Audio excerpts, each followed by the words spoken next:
दोस्तों स्मार्टफोन के प्राइस आप देख रहे होंगे कि धीरे धीरे बढ़ रहे हैं। जो फ़ोन आपने शायद 6 महीने पहले लिया होगा उसकी कीमत 3-4 हज़ार रुपये बढ़ चुकी होगी, और ओप्पो ने तो 1 महीने के अंदर अंदर तीसरी बार प्राइस हाइक कर दिया है अपने स्मार्टफोन्स का, जिसमें करीबन 2000 से लेकर 3000 रुपये बढ़ाए हैं। दरअसल इनके 8 स्मार्टफोन है जिसकी कीमतों में इन्होंने 5 से 9% की बढ़ोतरी करी है। जहाँ पर ओप्पो F33 हो गया 5G वाला ये फ़ोन है जो कि ऑलमोस्ट 32,000 रुपये का होता था, उसको अब इन्होंने 35,000 का कर दिया है। यहाँ पर सिर्फ एक मॉडल नहीं है, यहाँ पर कई सारे मॉडल्स के प्राइस बढ़े हैं, चाहे वो A6 हो, A6 Pro हो, F33 हो या और कई मॉडल हो। यहाँ पे कंपनी सिर्फ ओप्पो नहीं है, Xiaomi ने भी बढ़ाए हैं, Realme ने भी बढ़ाए हैं, Vivo ने भी बढ़ाए हैं, कई सारी कंपनीज़ ने प्राइस बढ़ाए हैं जिनके बारे में आपको मालूम तक नहीं चला होगा कि अरे ये तो पहले इतने का था, अब ये 3,000 रुपये बढ़ चुके हैं, 2,000 रुपये बढ़ चुके हैं। और अब आप सोच रहे होंगे कि शायद ये सेल से पहले की बढ़ोतरी है। नहीं, ये एक्चुअली में प्राइस हाइक हुआ है क्योंकि रैम शॉर्टेज आ रखी है, इसी के साथ साथ स्टोरेज शॉर्टेज भी आ रखी है, जिसकी वजह से इनके प्राइस बढ़े हुए हैं। जो आप 128 GB वाला मॉडल लेते थे अब वो ऑटोमेटिकली आपको बढ़ा हुआ दिखेगा, 256 वाला लोगे वो और ज़्यादा बढ़ा हुआ दिखेगा जो प्राइस है। और इसी के साथ साथ जो आने वाले अब लॉन्च होंगे, चाहे वो आईफोन हो या फिर सैमसंग के फ़ोन हो, उनके अंदर भी आपको पैसे बढ़े हुए ही दिखने वाले हैं। कि पहले आप कहते होंगे कि भैया ये तो $999 का होता था जो आता था और कन्वर्ट करके तो इतने का हो जाता था, लेकिन अब वो $999 ना हो के शायद $1,100 हो जाए, क्योंकि ग्लोबल शॉर्टेज सभी के लिए आई है। दोस्तों GTA 6 की प्री ऑर्डर की डेट क्या मालूम चली, गेमर्स को काफ़ी ज़्यादा एक्साइटेड हो गए, और इसके बाद में जो PC गेमर्स है वो भी उम्मीद लगाए बैठे हैं कि भैया हमारे लिए भी नवंबर के अंदर ही आ जाएगी GTA 6, लेकिन ऐसा नहीं होने वाला। सबसे पहले ये PS5 यूज़र्स को मिलेगी, Xbox यूज़र्स को मिलेगी, या PS4 वालों को भी शायद मिल जाए। लेकिन कंसोल गेमर के बाद में 1 साल बाद PC गेमर्स का नंबर आता है, जो कि पुरानी प्रथा चलती हुई आ रही है GTA 4 से, GTA 5 से। तो GTA 6 के साथ भी यही होने वाला है। लेकिन यहाँ पर स्कैमर कई सारे PC गेमर्स को बहका चुके हैं ये कहकर कि भैया आपको अर्ली एक्सेस मिलेगा, GTA 6 का बीटा वर्जन आपको मिलेगा या डेमो खेलने को मिल जाएगा। कई सारी लिंक दी जा रही है, वेबसाइट ऐसी क्रिएट की जा रही है जो कि रॉकस्टार की जैसी ही वेबसाइट हो, और उस तरीके से लोगों को बहकाया जा रहा है कि ये लीजिए आप इस पर क्लिक कीजिए। तो इस तरीके से लोगों को स्कैम करने की तैयारी चल रही है, खासतौर पे जो गेमर्स हैं, जो कि PC गेमर्स हैं, क्योंकि PC गेमर्स के पास में PlayStation 5 नहीं होगा, Xbox सीरीज़ नहीं होने वाली, जिसकी वजह से वो 1 साल वेट ना कर पाए। उसकी वजह से इस तरीके की चीज़ें की जा रही है इन गेमर्स के साथ में। और कईयों को तो ये भी कहा जा रहा है कि हम आपकी GTA 5 को ही मॉड ऐसा दे देंगे कि आपकी वो GTA 6 जैसी बन जाएगी, या फिर वाइस सिटी उसके अंदर आ जाएगी। खैर है भी ऐसे जेन्युइन मॉड भी हैं, लेकिन स्कैमर अब इस तरीके से GTA 6 के नाम पर बहका भी रहे हैं और मलेशियस लिंक को क्लिक करवा रहे हैं, आपकी बैंकिंग डिटेल मांग रहे हैं, इस तरीके की चीज़ें कर रहे हैं जो कि अर्ली एक्सेस के नाम पे की जा रही है, जो कि PC गेमर्स के लिए अभी है ही नहीं कहीं से कहीं तक भी। दोस्तों खान सर के इंस्टीट्यूट के ऊपर भी आपने देखा होगा, वहाँ पर कुछ फायर एग्जिट का लैब्स है, मतलब कहीं बिल्डिंग में आग लग गई तो दिक्कत हो जाएगी, तो उसका भी उनको नोटिस आ रखा है। अब वही सेम चीज़ यहाँ पर अलीगंज एरिया है लखनऊ के अंदर, वहाँ पर हो गई 22 जून 2026 को, जहाँ पर कमर्शियल बिल्डिंग थी जिसमें भयंकर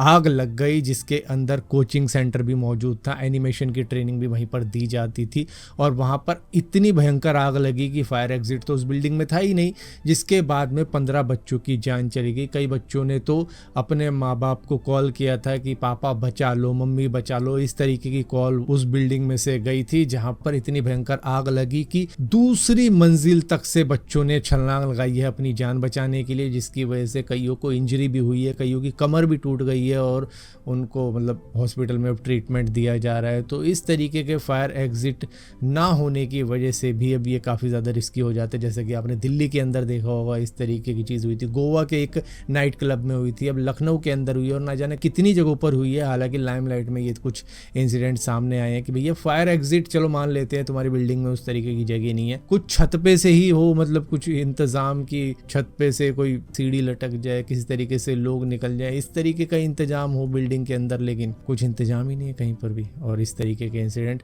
हर दिन हमको सुनने को मिल जाते हैं। दोस्तों कतर के अंदर एक बहुत ही बड़ा हादसा हो चुका है रास लफान LNG कॉम्प्लेक्स के अंदर। दरअसल इस हादसे के अंदर 13 लोगों की जान जा चुकी है, 66 लोग घायल हैं और बताया ये जा रहा है कि ये जो 13 लोग मरे हैं ये इंडियन ही थे। दरअसल ब्लास्ट उस वक्त में हुआ जब इस फैसिलिटी को दोबारा से स्टार्ट किया जा रहा था, क्योंकि मार्च के वक्त में जब ईरान के हमले चल रहे थे तो इसको पूरी तरीके से बंद कर दिया गया था, तो इसको स्टार्ट किया जाना था और स्टार्ट करने के प्रोसेस के अंदर ही इस तरीके का ब्लास्ट हो गया। दरअसल कतर के एनर्जी मिनिस्टर का कहना है कि ये टेक्निकल एक्सीडेंट है, कोई टेरर अटैक नहीं है या किसी दुश्मन मुल्क ने हमारे ऊपर अटैक किया है। यहाँ पर इसको स्टार्ट करने की प्रक्रिया में ही कुछ इस तरीके की चीज़ हो गई और इसके बाद में बड़ी ही बेशर्मी से कह रहे हैं कि इस हादसे के बाद में भी यहाँ पर कोई दिक्कत नहीं आएगी LNG के एक्सपोर्ट के अंदर, सभी चीज़ें नॉर्मल चलती रहेंगी। जबकि 66 लोग घायल हैं, 13 लोगों की जान जा चुकी है और कुछ ऐसे भी घायल हैं जो कि शायद आने वाले वक्त में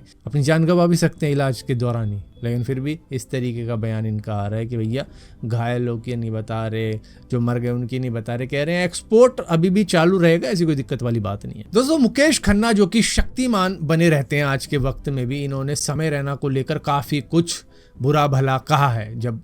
समय रैना का बुरा टाइम चल रहा था, जो इंडियाज़ गॉट लेटेंट शो की कंट्रोवर्सी थी, उस बीच में मुकेश खन्ना ने समय रैना को काफ़ी कुछ कहा था कि इसको गधे पर बिठा के परेड करवानी चाहिए, बहुत ही घटिया सोच है, बहुत ही अश्लील लड़का, इस तरीके की कई सारी बातें मुकेश खन्ना जी ने कही थी। लेकिन अब देखने को क्या मिलता है कि ये समय रैना के साथ में एक एड शूट कर रहे हैं जो कि मतलब काफ़ी ज़्यादा कंट्रोवर्शियल अब बताई जा रही है कि भैया मुकेश खन्ना तो दोगले निकले, हिपोक्रेट निकले कि पहले तो बोलते थे कि इनके ऊपर FIR हुई तो बहुत अच्छा हुआ, ये जिस तरीके के जोक मारते हैं इनके साथ ऐसा ही होना चाहिए, इनके साथ तो किसी को खड़े नहीं रहना चाहिए। लेकिन आज ये खुद समय रैना के साथ में एड शूट कर रहे हैं, तो इससे पता लग जाता है कि चाहे बंदा कैसा भी हो, उसके बारे में जब कोई बोलता है कंट्रोवर्शियल चीज़ तो उसको भी थोड़ा बहुत फेम मिलता है, चाहे समय रैना का शो कैसा ही गया हो। पिछले वाला जो लास्ट एपिसोड रहा था उनका, जो काफ़ी ज़्यादा कंट्रोवर्शियल एपिसोड था अलाहाबादिया के साथ में जो बना था, उसकी वजह से इनको काफ़ी ज़्यादा दिक्कतों में रहे थे। खैर इनका शो तो वापस आ चुका है, लेकिन इसी तरीके की जैसे सुनील पाल ने भी करी थी, जैसे मुकेश खन्ना ने करी थी, और दोनों ने ही इनके साथ में फिर एड शूट करी है। तो इससे पता लगता है कि आपको रेलेवेंट रहने के लिए और एक लाइमलाइट में रहने के लिए जो भी हाइप में चीज़ चल रही है उसके बारे में बोलना ही पड़ता है, चाहे अच्छी हो बुरी हो। और उसके बाद में जब ऐसे ही मौका मिले, भैया पैसा सामने से दिख रहा है कि एड वेड के लिए पैसा मिल रहा है तो पहुंच जाओ। जबकि ये वही शक्तिमान है जो कहते हैं कि भैया रणवीर सिंह की इमेज कुछ इस तरीके की नहीं है कि मैं उसे शक्तिमान बनाऊं, और खुद ये समय रैना की एड में घुसे हुए हैं। जबकि ये कहते थे कि बड़ा ही अश्लील लड़का, इनके साथ तो खड़े नहीं होना चाहिए, तो गधे पे बिठा के परेड करवानी चाहिए, आज उसी के साथ में एड शूट कर रहे हैं। दोस्तों शिमला के अंदर एक दिल्ली की गाड़ी जिसका नंबर कुछ ये है, रॉन्ग साइड पर आके एक बस को ब्लॉक कर देती है। उसके बावजूद भी जो गाड़ी का ड्राइवर होता है या कह लो गाड़ी का ओनर होता है, वो फाइट करने के लिए पहुंच जाता है उस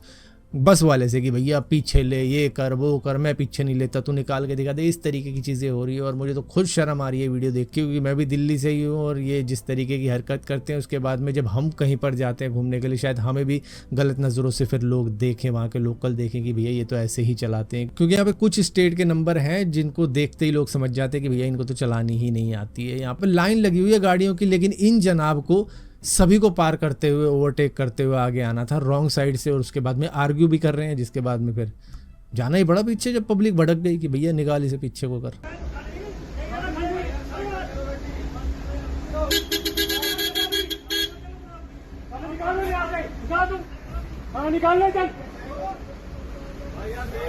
लेट हो रहा है पीछे।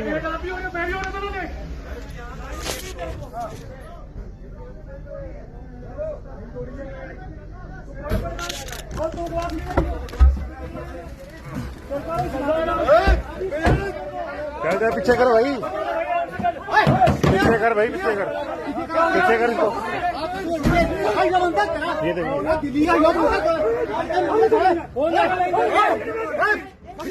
पीछे कर,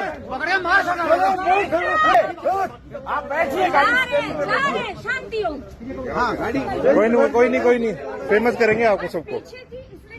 दोस्तों एक हमारे देश के मिनिस्टर्स लोग होते हैं कि प्रोटेस्ट पे बैठी हुई है दुनिया, भूख हड़ताल चल रही है, वहाँ कोई मर रहा है, वहाँ कोई रो रहा है, वहाँ कोई ट्रेन की पटरियों पर लौट गया है, लेकिन कोई रेजिग्नेशन नहीं देता है। लेकिन यहाँ पर यूके के प्राइम मिनिस्टर कीयर स्टारमर ने अब रिजाइन दे दिया है। उनका कहना है कि भैया लेबर पार्टी को नए नेतृत्व की ज़रूरत है, जिसकी वजह से मैं अब निकल रहा हूं यहां से और मैं दे रहा हूं रिजाइन। स्टारमर सिर्फ 2 साल पहले ही भारी बहुमत से पीएम बनाए गए थे यूके के, लेकिन इसके बाद में इनके इलेक्शन में कुछ चीज़ें सही नहीं हुई, जिसके बाद में लेबर पार्टी को काफ़ी ज़्यादा नुकसान हो गया। कई सारे मिनिस्टर थे, जैसे कि डिफेंस मिनिस्टर हो गया, हेल्थ मिनिस्टर हो गया, उन्होंने रेजिग्नेशन दे दिया, जिसके बाद में इनके ऊपर प्रेशर आ गया, तो इन्होंने कहा भैया मैं भी अब रिज़ाइन दे रहा हूँ। अब सबसे बड़ा नाम एंडी बरहम का आ रहा है कि शायद वो नेक्स्ट पीएम बन सकते हैं। लेकिन यहाँ पर अगर आप देखोगे तो भैया कोई जंतर मंतर पे प्रोटेस्ट कर रहा है, कोई कहीं प्रोटेस्ट कर रहा है, लेकिन एजुकेशन मिनिस्टर है कि एक कान में उंगली दे रखी है, एक हाथ आंखों पे दे रखा है, कुछ पता ही नहीं चल रहा उन्हें कि ये भी सब हो रहा है। आई गेस यहाँ पर ये होता है कि भैया मैंने इतने करोड़ों रुपए लगा दिए उस इलेक्शन के अंदर, तो कम से कम उसका 100x करके तो जाऊंगा ही जाऊंगा, ऐसे कैसे निकल जाऊं। करते रहो प्रोटेस्ट।